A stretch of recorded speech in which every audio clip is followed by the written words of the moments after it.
औज़ुबिल्लाहि बिस्मिल्लाहिर्रहमानिर्रहीम। अस्सलाम वालेकुम।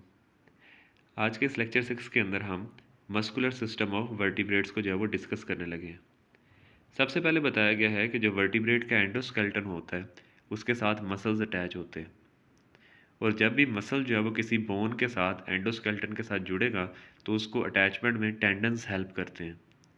Tendon basically tough fibrous bands या कॉर्ड्स होते हैं जो कि मसल्स को स्केलेटन के साथ बोन के साथ अटैचमेंट में हेल्प करते हैं। अब हमारे पास यहाँ पर जो एग्जांपल डिस्कस है वो एक्चुअल में मस्कुलेचर और फिशेस की एग्जांपल है। अब मस्कुलेचर से क्या मुराद होता है? मसल्स की अरेंजमेंट। कि फ़िश के अंदर अगर हम मसल की अरेंजमेंट देखते हैं, उसका मस्कुलेचर देखते हैं, तो पता चलता है कि उसमें सेगमेंटल मायोमियर्स हैं। अब मायोमियर क्या होता है? जो मसल के छोटे-छोटे सेगमेंट्स हैं, हिस्से हैं, टुकड़े हैं, उनको हम मायोमियर्स कहते हैं। तो जब भी हम किसी फ़िश की बॉडी देखते हैं, जो नीचे पिक्चर अटैच की गई है कि उसका ट्रंक और जो टेल वगैरह है, उसके अंदर मसल्स के छोटे-छोटे टुकड़े जो हैं वो अरेंज होते हैं। और यही जो मायोमियर्स हैं, यही जो टुकड़े हैं, ये एक्चुअल में फ़िश को लेटरल अंडुलेशन के अंदर हेल्प करते हैं। अब लेटरल अंडुलेशन बेसिकली क्या होता है? उसके लिए आप साथ वाली पिक्चर देख सकते हैं जिसमें फ़िश मूव करती हुई दिखाई दे रही है। कि फ़िश का ये जो लेफ़्ट और राइट मूव करना है, एक्चुअल में इसी को आप लेटरल अंडुलेशन कहते हैं। अब नीचे वाले जो छोटे से 2 पैराग्राफ हैं, उनके अंदर बेसिकली बताया गया है कि जैसे ही ज़िंदगी जो है वो पानी से निकल कर ज़मीन के ऊपर आई, तो बॉडी के अंदर चेंजेस आना शुरू हो गई। मतलब पहले सिर्फ़ फ़िशेज़ हुआ करती थी। जब फ़िशेज़ से एम्फ़ीबियंस बने और एम्फ़ीबियंस जब इस ज़मीन के ऊपर रहने लगे, तो उनकी बॉडी के अंदर मस्कुलेचर चेंज हो गया। मतलब उनके अंदर फिर इस तरीके से सेगमेंटल मस्कुलेचर या मायोमियर्स मौजूद नहीं थे, बल्कि उनके पास अपेंडेजेस आ गए। और वो जो अपेंडेजेस हैं वो लोकोमोशन के अंदर हेल्प करते हैं। और ज़मीन के ऊपर जो है वो ट्रंक जो है उसके मसल्स इतने ज़्यादा इम्पोर्टेंट नहीं हैं अगर हम लोकोमोशन की बात करते हैं। हालांकि फिशेस के अंदर उसके ट्रंक के मसल लोकोमोशन के अंदर बहुत हेल्प करते हैं। अगर हम अपनी एग्जांपल ले लें तो हमें पता है कि हमारी जो बाजू और टांगे हैं, ये ज़्यादा लोकोमोशन के अंदर हेल्प करते हैं, बजाय इसके कि हमारा जो चेस्ट रीजन है वो हमें लोकोमोशन में हेल्प करे। लेकिन एक फ़िश को अगर आप देखते हैं तो उसके ट्रंक के अंदर जो मसल्स हैं वो उसको ज़्यादा हेल्प करते हैं लोकोमोशन के अंदर। और नीचे यहाँ पर एक छोटी-सी अजीब-सी बात उन्होंने लिखी है। उन्होंने कहा जी आप जो है ना वो फ़िश और फ्रॉग की मसल्स के अंदर जो है ना वो डिफ़रेंस देख सकते हैं, जब आपने दोनों को खाने की टेबल पे रखा होगा। मिसाल के तौर पर ये अंग्रेज़ों के हवाले से या जो लोग खाते हैं फ्रॉग वग़ैरह, उनके हवाले से उन्होंने ये लाइन लिखी है। ज़ाहिर बात है हम तो नहीं फ्रॉग खाते। वो कहते हैं आप फ़िश को देखेंगे तो फ़िश के अंदर मसल की अरेंजमेंट आपको किसी और तरह की मतलब कि नज़र आ रही होगी, और अगर आप फ्रॉग की लेग को देखेंगे प्लेट पे रखे हुए, तो उसके अंदर मसल की अरेंजमेंट कुछ और तरीके से होगी। तो बेसिकली उन्होंने एक वैसे जनरल बात की है कि आप उनके अंदर मसल की अरेंजमेंट को जो है वो उसका डिफरेंस देख सकते हैं। अब जी हम देखेंगे कि मसल्स जो है वो वर्टिब्रेट्स के अंदर किस तरीके से होता है। तो यहाँ पर आपने ज़रा इसको काफ़ी अच्छे तरीके से समझना है। यहाँ पर एक तरतीब हम सीखेंगे। अब देखें लेट्स से हमारे पास सबसे पहले एक लिम्ब बाजू जो है वो शो किया गया है जिसके अंदर आपको बहुत से मसल्स दिखाई दे रहे हैं। हमने सेकंड डायग्राम के अंदर एक उसमें से मसल बंडल जो है वो निकाल लिया है। फिर जो मसल बंडल होता है वो बहुत से मसल फाइबर से मिलके बना होता है, या हम ये कह सकते हैं कि मसल सेल से मिलके बना होता है। तो हमने इस मसल बंडल में से एक मसल फाइबर या मसल सेल निकाल लिया। अब ये जो स्केलेटल मसल फाइबर है इसके हवाले से मैं आपको 2 से 3 बातें यहाँ पर बता देता हूँ। सबसे पहली बात ये है कि ज़ाहिर बात है एक सेल है, उस सेल के बाहर एक मेम्ब्रेन होती है जिसको हम प्लाज्मा मेम्ब्रेन कहते हैं। जो ये मसल सेल है इसकी प्लाज्मा मेम्ब्रेन को हम ख़ास तौर पर एक नाम देते हैं, उसको हम सार्कोलीमा कहते हैं। अब यहाँ पर तो वो लेबल नहीं है, लेकिन आगे चल के ये वर्ड इस्तेमाल होगा कि ये जो मसल फाइबर आपको दिखाई दे रहा है, मसल सेल दिखाई दे रहा है, इसकी मेम्ब्रेन को हम सार्कोलीमा कहते हैं। उसके साथ-साथ ये जो स्केलेटल मसल फाइबर है, इसके अंदर आप देखें कि ये मल्टीपल न्यूक्लियाई मौजूद होते हैं, मतलब एक से ज़्यादा न्यूक्लियस मौजूद होता है। आप इसमें पर्पल शेप के जो स्ट्रक्चर्स देख रहे हैं, ये एक्चुअल में इसके न्यूक्लियाई हैं। अब इसे एक मसल फाइबर के अंदर, इस मसल सेल के अंदर आपको छोटे-छोटे धागे दिखाई देंगे जिनको हम मायोफिब्रिल कहते हैं, और उस मायोफिब्रिल को हमने नीचे उतार लिया है। मतलब नेक्स्ट डायग्राम के अंदर उसके अंदर हम देख रहे हैं। और जैसे ही हम मायोफिब्रिल को देखते हैं तो हमें उसके अंदर लाइट और डार्क बैंड दिखाई देते हैं। जो लाइट बैंड होता है उसको हम आई बैंड भी कहते हैं, और जो डार्क बैंड होता है उसको हम ए बैंड भी कहते हैं। अब इन लाइट बैंड और डार्क बैंड के अंदर या आई बैंड या ए बैंड के अंदर बेसिकली क्या चीज़ मौजूद होती है? तो इसके अंदर प्रोटीन्स मौजूद होती है, जिसके अंदर मायोसिन प्रोटीन्स हैं और एक्टिन प्रोटीन्स हैं। या हम ये भी कह सकते हैं कि इसके अंदर मायोफिलामेंट और एक्टिन फिलामेंट्स जो वो मौजूद हैं, जो कि सारी अरेंजमेंट शो करती हैं। अब हम नीचे से ऊपर की तरफ जा रहे हैं कि मायोफिलामेंट्स और एक्टिव फिलामेंट्स जब मिलते हैं तो उससे जो है वो मायोफिब्रिल बन जाता है। मायोफिब्रिल्स जब इकट्ठे होंगे तो उससे मसल फाइबर बन जाएगा। मसल फाइबर जब इकट्ठे होंगे तो उससे एक मसल बंडल बन जाएगा। और जब बहुत से मसल बंडल्स इकट्ठे होते हैं तो उससे पूरा एक मसल का ग्रुप या पूरी एक आप कह लें कि लिम्ब, बाजू या टांग वगैरह जो है वो उसके अंदर वो कन्वर्ट हो जाता है उसके अंदर। तो ये बेसिकली सारा एक जो है वो स्ट्रक्चर हमारे साथ यहाँ पर शेयर किया है।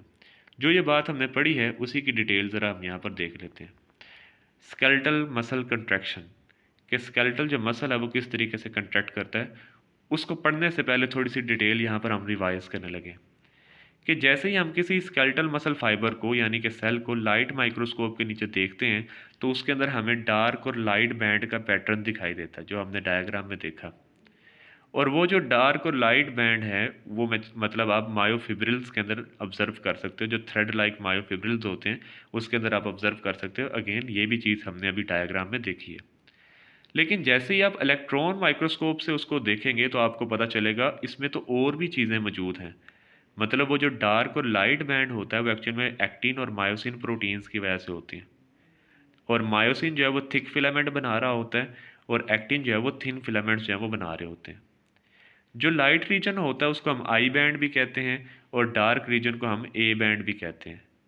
अभी हम इसकी डिटेल मज़ीद जो है वो आगे वाली डायग्राम के अंदर देखेंगे। अब ये जो सारी हमने डायग्राम पढ़ी है उसको यहाँ पर नीचे एक मतलब 3 से 4 वर्ड्स के अंदर जो है वो एक्सप्लेन कर दिया गया है कि सबसे पहले हमने एक पूरा मसल बंडल देखा। उसके अंदर मसल फाइबर था जो कि एक सेल है। उस सेल के अंदर जो है वो ऑर्गेनेली मौजूद है जिनको हम मायोफिब्रिल कह रहे हैं। उस मायोफिब्रिल के अंदर साइटोस्केलेटल एलिमेंट्स थे जिसको हमने थिक और थिन फिलामेंट्स कहे। और उन थिक और थिन फिलामेंट्स के अंदर मायोसिन और एक्टिन प्रोटीन्स थी। तो अभी तक हमारी जो बात है वो इसी डायग्राम के गिर्द घूम रही है कि इसके अंदर हमने पूरा एक सीक्वेंस जो है वो देखा है। अगर तो ये बात समझ में आ गई है तो फिर हम मज़ीद आगे चलते हैं। ये जो डायग्राम आपको दिखाई दे रही है ये हम एफएससी पार्ट 2 के अंदर भी हमने काफ़ी डिटेल से पढ़ी होती है, लेकिन अगर आपको भूली हुई है तो हम यहाँ पर इसको रिवाइज कर लेते हैं। अब आप देखें कि आपको सबसे पहले यहाँ पर पिंक कलर के दरमियान में स्ट्रक्चर्स दिखाई दे रहे हैं जो कि थिक हैं। इनको हम थिक फिलामेंट कहते हैं। और इस थिक फिलामेंट के अंदर मायोसिन फिलामेंट्स जो हैं वो मौजूद होते हैं, जो कि आपको डायग्राम में लेबल भी किया हुआ दिखाई दे रहा है। उसके बाद आपको जो ब्लू कलर की थिन फिलामेंट्स दिखाई दे रही हैं इसके अंदर एक्टिन फिलामेंट्स जो हैं वो मौजूद होती हैं। अब ये जो सारा एरिया होता है जो कि थिक फिलामेंट वाला होता है जिसमें थोड़ा थोड़ा जो टुकड़ा है वो थिन फिलामेंट का भी आ जाता है, इस सारे को हम ए बैंड कहते हैं। ये आप लेबल देख सकते हैं कि जो ए बैंड है वो किस तरीके से उन्होंने लेबल किया हुआ है। इस ए बैंड के अंदर थिक फिलामेंट भी आएंगे और थोड़ा थोड़ा वो वाला थिन फिलामेंट का हिस्सा भी आएगा जो थिक फिलामेंट के ऊपर है। इस सारे को हम ए बैंड कहते हैं। और जो ए बैंड के लेफ़्ट और राइट के ऊपर जगह रह जाएगी उसको हम आई बैंड कहते हैं, जो कि यहाँ पर तो लेबल नहीं है, लेकिन आपको पता होना चाहिए कि ए बैंड के जो साथ वाला राइट पे और दूसरा लेफ़्ट साइड के ऊपर जो एरिया बच गया है उसको हम आई बैंड कहते हैं। और आई बैंड के दरमियान के ऊपर जो लाइन होती है उसको हम जी लाइन कहते हैं, जो यहाँ पर पर्पल कलर से शेयर की गई है। एक जी लाइन से दूसरी जी लाइन का जो फासला है उसको हम सार्कोमियर कहते हैं। मैं दोबारा से सारे को रिपीट कर रहा हूँ, वैसे तो आप वीडियो को भी दोबारा रिपीट पे लगा सकते हैं, लेकिन मैं आपके लिए एक दफ़ा दोबारा बता देता हूँ कि जो आपको दरमियान में थिक फिलामेंट दिखाई दे रहे हैं वो मायोसिन के हैं और साइड्स के ऊपर जो आपको थिन फिलामेंट दिखाई दे रहे हैं वो एक्टिन फिलामेंट्स हैं। वो तमाम एरिया जो थिक फिलामेंट रखे हुए हैं और जिसके अंदर थोड़े थोड़े थिन फिलामेंट्स भी आते हैं उसको हम ए बैंड कहते हैं। ए बैंड के लेफ़्ट और राइट साइड के ऊपर जो जगह है उसको हम आई बैंड कहते हैं। और आई बैंड के जो दरमियान के ऊपर जो लाइन होती है उसको हम जी लाइन कहते हैं। अब जी लाइन इस तरफ भी होगी, जी लाइन दूसरी तरफ भी होगी। तो एक जी लाइन से दूसरी जी लाइन का जो फासला होता है उसको हम सार्कोमियर कहते हैं।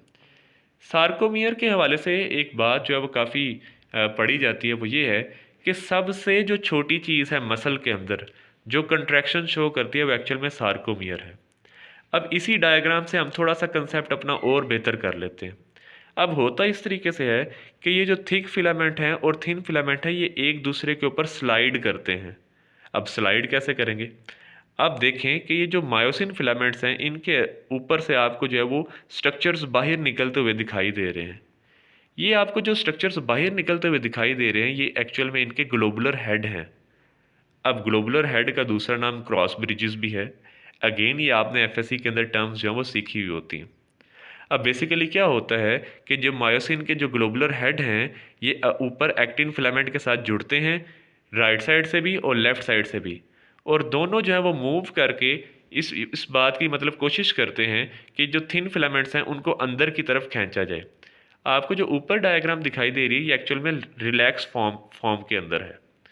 आप देखें कि नीचे जो है वो किस तरीके से उन मायोसिन के ग्लोबुलर हेड्स की जो स्ट्रक्चर है वो चेंज हो गई। पहले वो बाहर की तरफ थे, अब उन्होंने खींच के वो अंदर की तरफ आ गए हैं।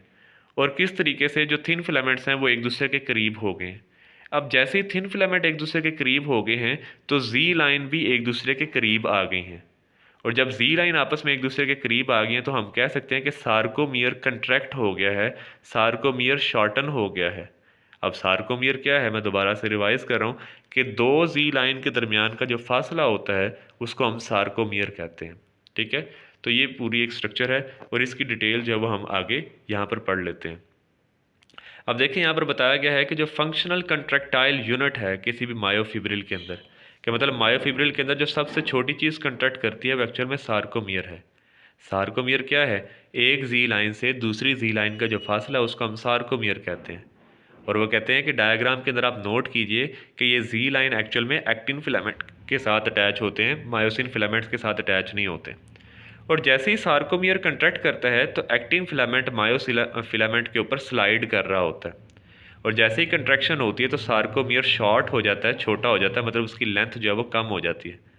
और इस तरीके से जो है वो सार्कोमियर, जब बहुत से सार्कोमियर्स आपस में कंट्रैक्ट करेंगे तो जारी बात है पूरा मायोफिब्रिल जो धागा है वो कंट्रैक्ट करेगा। और जब मायोफिब्रिल कंट्रैक्ट करेगा, आप ज़रा देखें यहाँ पर चलें, हम दोबारा से इसको देख लेते हैं। आप देखें ये आपको जो डायग्राम डी है इसके अंदर सार्कोमियर जो है वो दिखाई दे रहे हैं। अब जब ये सार्कोमियर कंट्रैक्ट करेगा तो जारी बात है मायोफिब्रिल कंट्रैक्ट करेगा। जब बहुत से मायोफिब्रिल कंट्रैक्ट करेंगे तो मसल फाइबर कंट्रैक्ट करेगा। और जब बहुत से मसल फाइबर्स कंट्रैक्ट करेंगे तो पूरा मसल बंडल कंट्रैक्ट करता है। और जब बहुत से मसल बंडल्स कंट्रैक्ट करेंगे तो पूरा जो ये बाजू है, ये हमारे इसके जो मसल्स हैं वो कंट्रैक्ट करेंगे। तो इस तरीके से आपसे क्वेश्चन हो सकता है कि किसी मसल के अंदर सबसे जो छोटी चीज़ है वो कौन सी है जो कंट्रैक्ट करती है, या इसको ऐसे भी पूछा जा सकता है कि कंट्रैक्टाइल यूनिट कौन सा होता है मसल का, तो आप उसका जवाब देंगे सार्कोमियर। फिर आपसे पूछा जा सकता है आप सार्कोमियर को कैसे डिफाइन करेंगे, तो आप कहेंगे दो जी लाइन के दरमियान का जो फासला होता है उसको हम सार्कोमियर कहते हैं। ठीक है, और ये जो सारा अभी प्रोसेस हमने सीखा है जिसके अंदर एक्टिन फिलामेंट्स जो हैं वो मायोसिन के ऊपर स्लाइड कर रही हैं, मूव कर रही हैं, इस पूरे मॉडल को हम स्लाइडिंग फिलामेंट मॉडल कहते हैं। और स्लाइडिंग फिलामेंट मॉडल कैसे पॉसिबल होता है कि इसके अंदर जो मायोसिन के जो हेड हैं जिसको हम क्रॉस ब्रिजेस कह रहे हैं, वो जैसे ही एक्टिन के साथ बाइंड करते हैं तो उनको अंदर की तरफ, सेंटर की तरफ खींचते हैं। और जब दोनों तरफ से वो सेंटर की तरफ आता है तो जी लाइन आपस में करीब हो जाती हैं। और जब जी लाइन करीब होती है तो हम कहते हैं सार्कोमियर कंट्रैक्ट कर रहा है। ठीक है, और ये जो सारी मतलब अटैचमेंट वगैरह है और ये जो सारी मूवमेंट वगैरह है ये एटीपी की वजह से पॉसिबल हो पाती है। तो यहाँ पर उन्होंने बताया हुआ है कि जब तक एटीपी अवेलेबल होगा तो मसल्स जो है वो कंट्रैक्ट करेंगे। मैंने आपके कंसेप्ट को बेहतर करने के लिए यहाँ पर एक छोटी सी इमेज साथ में अटैच की है। अब आप इसके अंदर आप देख सकते हैं कि किस तरीके से एक मायोसिन फिलामेंट नीचे पड़ा हुआ है और ऊपर एक्टिन फिलामेंट है। और ये जो मायोसिन फिलामेंट के ऊपर चीज़ें निकली हुई हैं ये इसके क्रॉस ब्रिजेस हैं, या इसको हम ग्लोबुलर हेड भी कह सकते हैं। अब आप देखें कि किस तरीके से मायोसिन का हेड ऊपर की तरफ मूव करता है, एक्टिन के साथ उसकी एक्टिव साइड पे जुड़ता है और उसको आगे की तरफ धकेलता जा रहा है। तो इस तरीके से तब तक धकेला जाता है जब तक एक्टिन के जो फिलामेंट्स हैं वो सेंटर तक नहीं आ जाते। तो ये बेसिकली इसको हम स्लाइडिंग फिलामेंट मॉडल कहते हैं कि जिसके अंदर एक्टिन जो है वो मायोसिन के ऊपर स्लाइड करती है। और ये स्लाइडिंग कैसे पॉसिबल होती है, जब मायोसिन का हेड जो है वो एक्टिन के साथ जुड़ता है और उसको आगे की तरफ धकेलता है। इसको मज़ीद कंसेप्ट को बेहतर करने के लिए यहाँ पर आप देख सकते हैं कि किस तरीके से जो मायोसिन है वो एक्टिन फिलामेंट को दरमियान की तरफ खींच रहा है।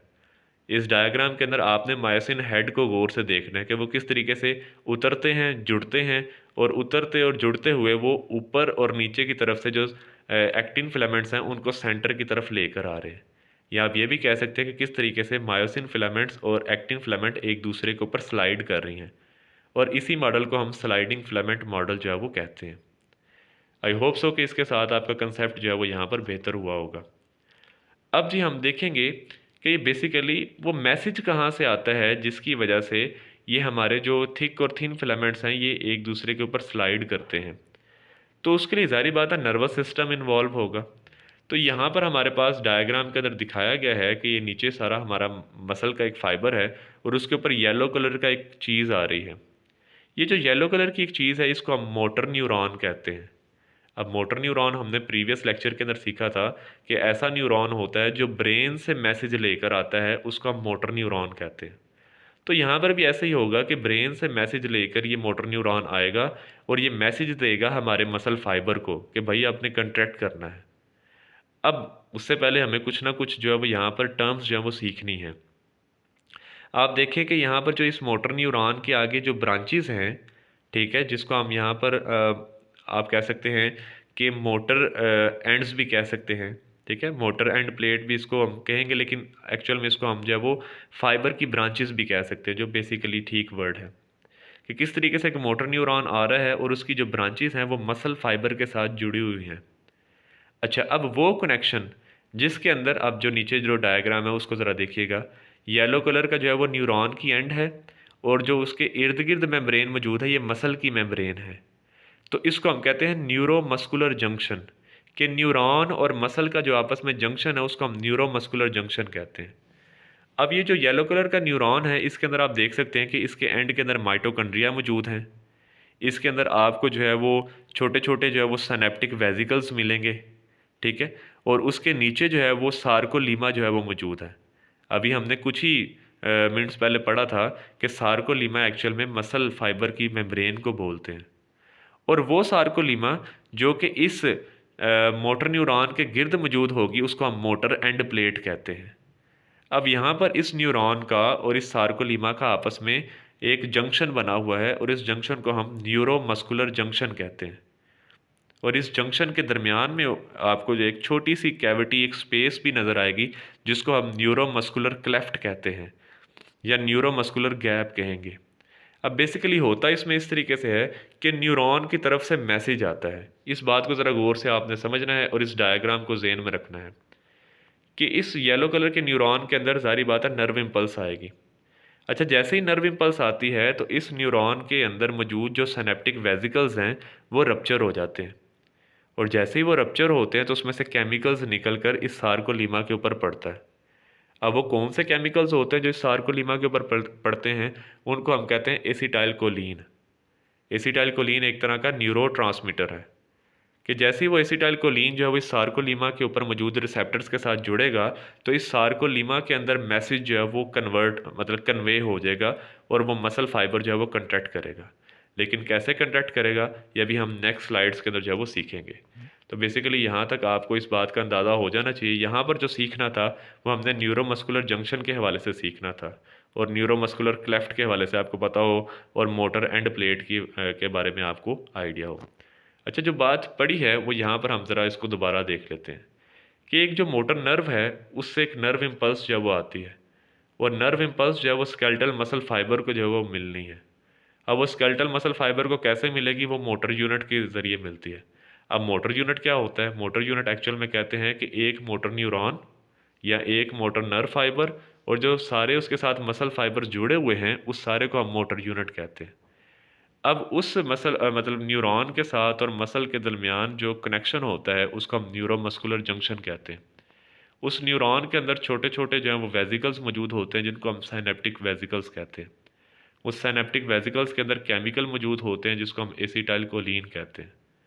जैसे ही वो सिनेप्टिक वेसिकल्स जो हैं वो रप्चर होंगे तो उनमें से वो एसिटाइल कोलीन जो है वो बाहर आ जाता है और बाहर आकर मेम्ब्रेन के ऊपर जाकर जुड़ जाता है जहाँ पर रिसेप्टर्स मौजूद होते हैं जिसको हम एसिटाइल कोलीन रिसेप्टर्स कहते हैं।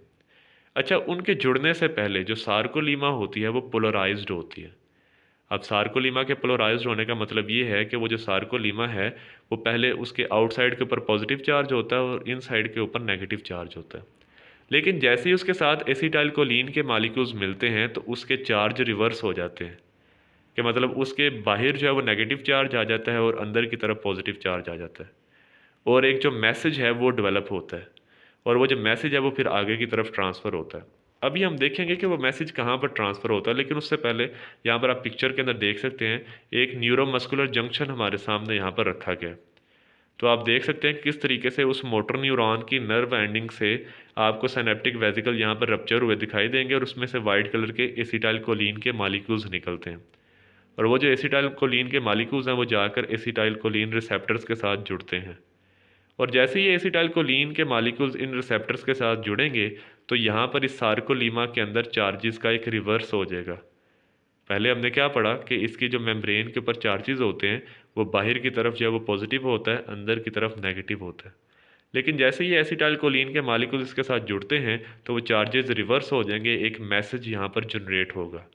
और वो जो मैसेज है वो फिर आगे किस तरीके से जाएगा उसको हम नेक्स्ट पिक्चर के अंदर देखते हैं। यहाँ पर देखिए जी, यहाँ पर हमने अब सारी बात क्लियर कर लेनी है। अगेन यहाँ पर आपको एक मोटर न्यूरॉन दिखाई दे रहा है और साथ ही जो है वो मसल फाइबर्स जो हैं वो यहाँ पर, या मसल के जो सेल्स हैं वो यहाँ पर दिखाई दे रहे हैं। अब जो सार्कोलीमा होती है वो कुछ जगह से अंदर की तरफ बेंड हुई होती है और वो एक टी ट्यूब्यूल सिस्टम बना रही होती है, जो यहाँ पर आप डायग्राम के अंदर देख सकते हैं। ठीक है, यहाँ पर जो है वो हम दोबारा देख लेते हैं। ये देखें जी, ये टी ट्यूब्यूल सिस्टम है। अब इसमें बेसिकली होगा क्या, हम इसको स्टेप बाय स्टेप जो है वो देखने लगे हैं। सबसे पहले मोटर न्यूरॉन से एक मैसेज आना है।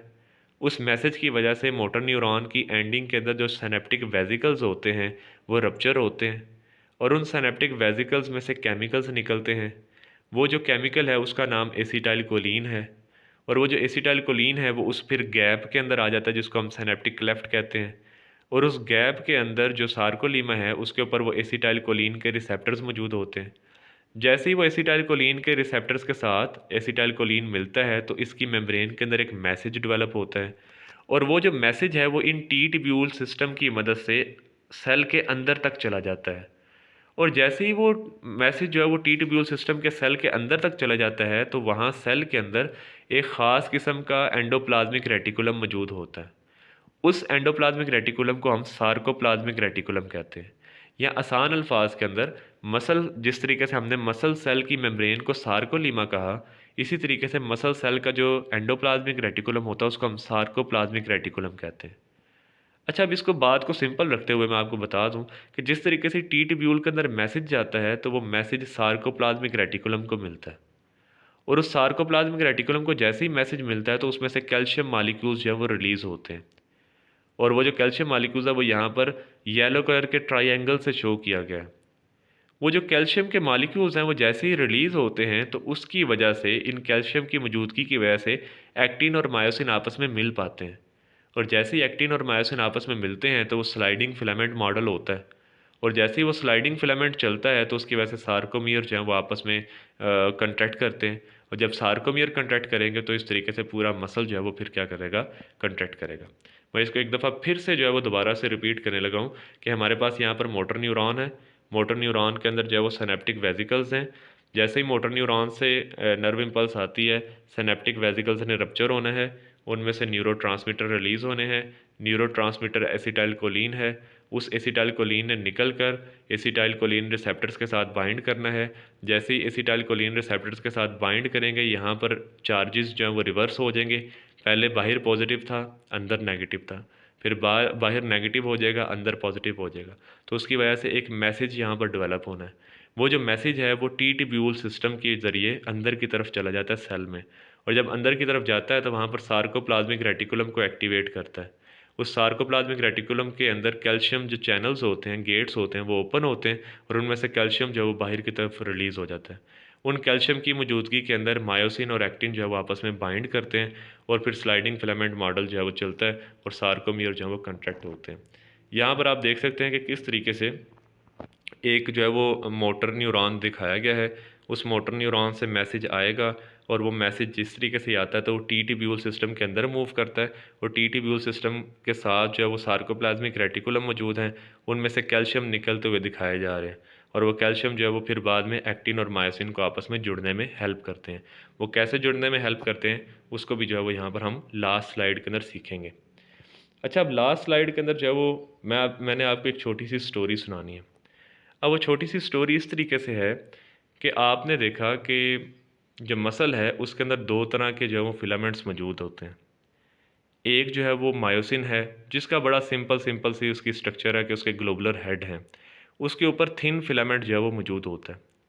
अच्छा, उस थिन फिलामेंट के अंदर तीन तरह की प्रोटीन मौजूद है, एक्टिन प्रोटीन, ट्रोपोमायोसिन और ट्रोपोनिन।